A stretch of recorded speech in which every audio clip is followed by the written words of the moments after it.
Alright guys, do you guys have a Ford Mustang that the audio is not working? Or not necessarily a Ford Mustang, but just a Ford in general, where your audio is not working? As we can see, we're on several radio stations and it still does not pick up any sort of audio. Well, this is a pretty easy fix. All you need to do is disconnect the battery, obviously open up the hood, just unplug it for like few seconds and then put it back on.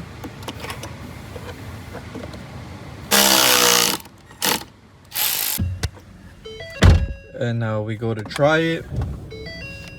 Start the car up. The radio might take a little bit extra time to start up because we just reset it, but go to audio and just like that, radio is now back to working. And that's how you do it. This will work on most Fords, almost all Fords that have this audio issue, but this one specifically on a Mustang, as you can see. But yeah, thanks for watching. Make sure to like down below if this helped you out, or comment in case you have any more questions. Thank you.